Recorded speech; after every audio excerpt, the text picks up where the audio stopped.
সবাইকে স্বাগত জানাচ্ছি। আমি ফিরোজ তোহা। শুরুতেই সংবাদ শিরোনাম। প্রথমে মধ্যপ্রাচ্যে ইরান ইসরায়েল হামলা পাল্টা হামলা চলছে, আর এতে ইহুদিবাদী ইসরায়েলকে ব্যাপকভাবে গুড়িয়ে দিচ্ছে ইরান।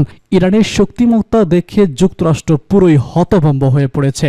এবার ইরানের 3 পরমাণু স্থাপনায় মার্কিন হামলা, যা বলছে তেহরান। এদিকে প্রতিশোধ নিলে ইরানে আরও বড় হামলার হুমকি দিলেন ট্রাম্প।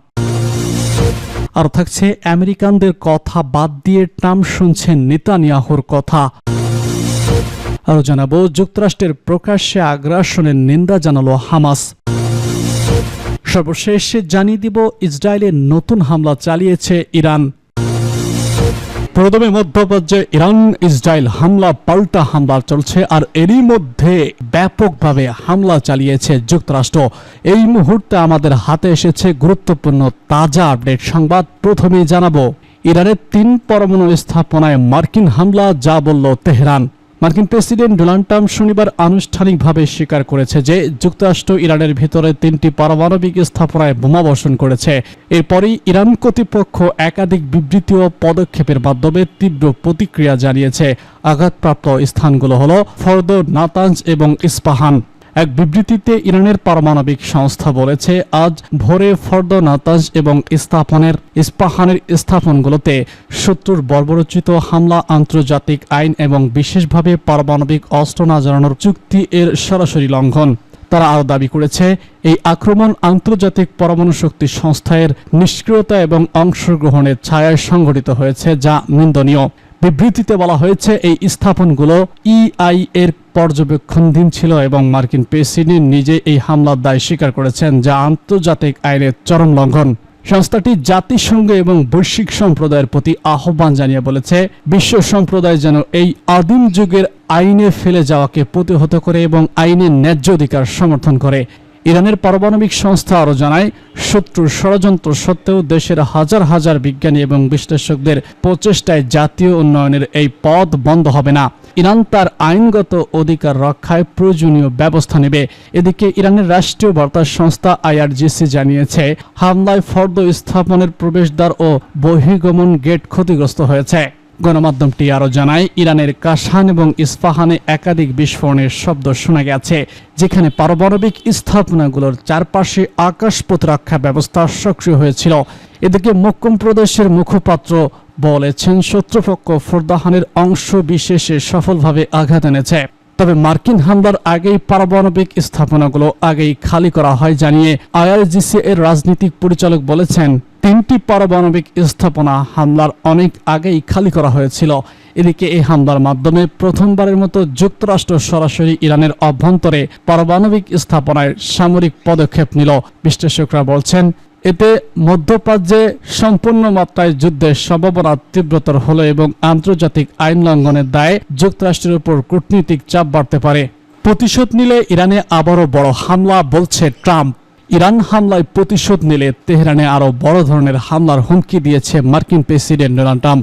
নিজস্ব সামাজিক যোগাযোগ মাধ্যম ট্রুথ ন্যাশনালে তিনি এই হুমকি দেন। খবর আল জাজিরার। মার্কিন প্রেসিডেন্ট হুঁশিয়ারি দিয়ে বলেছেন, ইরানে যে কোনো প্রতিশোধের কঠোর জবাব দেওয়া হবে। ট্রুথ ন্যাশনালে তিনি লিখেছেন, রাতে যা দেখা গেছে তার চেয়েও বেশি শক্তি দিয়ে যুক্তরাষ্ট্রের বিরুদ্ধে ইরানের যে কোনো প্রতিশোধের জবাব দেওয়া হবে। শনিবার রাতে ইরানের 3টি পারমাণবিক স্থাপনায় বিমান হামলা চালিয়েছে যুক্তরাষ্ট্র। পরে ট্রাম্প নিজেই ঘোষণা দেয়, তার দেশ ইরানের 3টি পারমাণবিক স্থাপনায় সফল হামলা চালিয়েছে।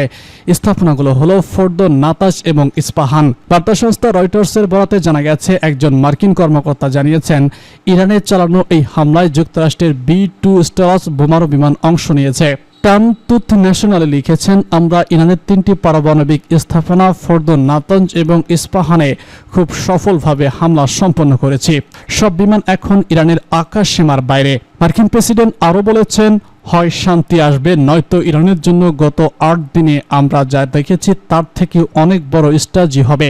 তিনি বলেছেন, মনে রাখবেন, এখনো অনেক লক্ষ্যবস্তু বাকি আছে। আজ রাতে হামলা হয়েছিল সবথেকে কঠিন, এখনো পর্যন্ত সম্ভবত সবথেকে মারাত্মক। কিন্তু যদি শান্তি দ্রুত না আসে, তাহলে আমরা নির্ভুলতা, দ্রুত এবং দক্ষতার সঙ্গে অন্যান্য লক্ষ্যবস্তুতে হামলা চালাবো। আমেরিকানদের কথা বাদ দিয়ে ট্রাম্প শুনছেন নেতানিয়াহুর কথা। ইরানের 3টি পারমাণবিক স্থাপনায় সামরিক হামলা চালিয়েছে যুক্তরাষ্ট্র। তবে প্রেসিডেন্ট ডোনাল্ড ট্রাম্পের এই পদক্ষেপের প্রকাশ্যে আলোচনা করছেন ডেমোক্রেটিক দলের একাধিক সংসদ সদস্য। সংসদের অনুমতি ছাড়াই হামলা চালানোকে সাংবিধানিক লঙ্ঘন বলে উল্লেখ করেছে ফিলিস্তিনি বংশোদ্ভূত কংগ্রেসম্যান রাশিদ তালিব। আল জাজিরাকে দেওয়া এক বিবৃতিতে তিনি বলেছেন, যুক্তরাষ্ট্রের জনগণ আর কোনো চিরস্থায়ী যুদ্ধ চায় না। মধ্যপ্রাচ্যে দশকের পর দশক ধরে চলা যুদ্ধে আমাদের কি অবস্থা নিয়ে গেছে আমরা তা দেখেছি। এই যুদ্ধ মিথ্যা তথ্যের উপর দাঁড়ানো, যেমন ইরানে মারাত্মক অস্ত্র থাকার মিথ্যা দাবি। আমরা এবার সেই পাদে পড়ছি না তো? তিনি ট্রাম্প প্রশাসনের পদক্ষেপকে অসাংবিধানিক ও অগণতান্ত্রিক আখ্যা দেন। তিনি বলেন, ট্রাম্প আমেরিকান জনগণের কথা শোনার বদলে যুদ্ধ অপরাধে অভিযুক্ত নেতানিয়াহুর কথা শুনছেন। তিনি ইরাক নিয়ে মিথ্যা বলছেন, এখন আবার ইরান নিয়ে মিথ্যা বলছেন। তালিব জোর দিয়ে বলেছেন, সংসদকে এখনই কার্যকর পদক্ষেপ নিতে হবে, নিজের যুদ্ধ সক্ষমতা প্রয়োগ করতে হবে এবং এই অসাংবিধানিক যুদ্ধ বন্ধ করতে হবে। বর্তমানে যুক্তরাষ্ট্র যুদ্ধ অপরাধী মনোভাব জোরালো হচ্ছে। আইন প্রণেতাদের এই বড় অংশ বিশ্বাস করেন প্রেসিডেন্টের একক সিদ্ধান্তে যুদ্ধের পথে যাওয়া উচিত নয়, বরং এই ধরনের পদক্ষেপের আগে সংসদের অনুমোদন আবশ্যক। এদিকে রাজনৈতিক বিশ্লেষকরা বলছেন, ইরান ইস্যুতে হোয়াইট হাউস এবং সংসদের মধ্যে দ্বন্দ্ব আরও ঘনীভূত হতে পারে, যা আগামী নির্বাচনী রাজনীতিতেও বড় প্রভাব ফেলতে পারে। যুক্তরাষ্ট্রের প্রকাশ্যে আগ্রাসনের নিন্দা জানালো হামাস। এতদিন ইরানে হামলায় ইসরায়েলকে মদদ দিলেও এবার প্রকাশ্যে হামলা চালিয়েছে যুক্তরাষ্ট্র। ইরানের 3টি পারমাণবিক স্থাপনায় হামলা চালিয়েছে ওয়াশিংটন। স্থানীয় সময় শনিবার রাতে হামলায় এই ঘোষণা দেন মার্কিন প্রেসিডেন্ট ডোনাল্ড ট্রাম্প, যার তীব্র নিন্দা জানিয়েছে ফিলিস্তিনের স্বাধীনতাকামী সশস্ত্র সংগঠন হামাস। ইরানে মার্কিন হামলাকে প্রকাশ্যে আগ্রাসন হিসেবে উল্লেখ করে এক বিবৃতিতে হামাস বলেছে, এই হামলা আন্তর্জাতিক আইনের স্পষ্ট লঙ্ঘন এবং আন্তর্জাতিক শান্তি এবং স্থিতিশীলতার জন্য হুমকি। এদিকে হামাস গাজায় নিরস্ত্র মানুষের উপর ইসরায়েলের বর্বরোচিত গণহত্যার জবাব দিচ্ছে।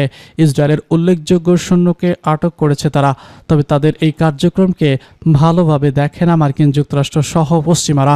হামাসের কার্যক্রমকে সন্ত্রাসী কার্যক্রম বলে আখ্যায়িত করে তারা, এ কারণে নিয়মিত তাদের টার্গেট করে পশ্চিমারা। এদিকে ইরানে হামলা চালানোর পর ডোনাল্ড ট্রাম্প বলেছেন, হয় শান্তি আসবে, নয়তো ইরানের জন্য গত 8 দিনে আমরা যা দেখেছি তার চেয়েও অনেক বেশি ট্র্যাজেডি হবে। তিনি বলেছেন, মনে রাখবেন এখনো অনেক লক্ষ্যবস্তু বাকি আছে। আজ রাতে হামলা হয়েছিল সবথেকে কঠিন এবং এখনো পর্যন্ত সম্ভবত সবথেকে মারাত্মক। কিন্তু যদি শান্তি দ্রুত না আসে, তাহলে আমরা নির্ভুলতা, দ্রুততা এবং দক্ষতার সঙ্গে অন্যান্য লক্ষ্যবস্তুতে হামলা চালাবো। এর আগে স্থানীয় সময় শনিবার মার্কিন প্রেসিডেন্ট ডোনাল্ড ট্রাম্প ঘোষণা দেন, তার দেশ ইরানের 3টি পারমাণবিক স্থাপনায় সফল হামলা সম্পন্ন করেছে। স্থাপনাগুলো হলো ফোর্দো, নাতাজ এবং ইস্পাহান। বার্তা সংস্থা রয়টার্সের বরাতে জানা গেছে, এক মার্কিন কর্মকর্তা জানিয়েছেন, ইরানে চালানো এই হামলায় যুক্তরাষ্ট্রের B-52 স্টালাস বোমারু বিমান অংশ নিয়েছে। ট্রাম্প নিজের মালিকাধীন সামাজিক যোগাযোগ মাধ্যম ট্রুথ ন্যাশনালে লিখেছেন, আমরা ইরানের 3টি পারমাণবিক স্থাপনা ফোর্দো, নাতাজ এবং ইস্পাহানে খুবই সফলভাবে হামলা সম্পন্ন করেছি। সব বিমান এখন ইরানের আকাশ সীমার বাইরে। ইরানে যুক্তরাষ্ট্রের হামলার পর ইসরায়েলে নতুন হামলা চালিয়েছে ইরান। ইরানি রাষ্ট্রীয় গণমাধ্যম মেহের নিউজ ও রাষ্ট্রীয় টেলিভিশনের প্রতিবেদনে জানানো হয়েছে, ইসরায়েলের বিরুদ্ধে নতুন করে হামলার ঢেউ চালিয়েছে তেহরান। এই হামলা চালানো হয়েছে বলে জানানো হলেও কি ধরনের হামলা হয়েছে তা এখনও পরিষ্কার নয়। খবরে বলা হয়েছে, ইরানের এই সামরিক পদক্ষেপ চলমান উত্তেজনাপূর্ণ পরিস্থিতিকে আরও ঘনীভূত করতে পারে। এ বিষয়ে বিস্তারিত তথ্য এখনও প্রকাশ করা হয়নি, তবে হামলার প্রকৃত ও প্রভাব সম্পর্কে স্পষ্ট কোনো মন্তব্য দেয়নি তেহরান বা তেল আবিব।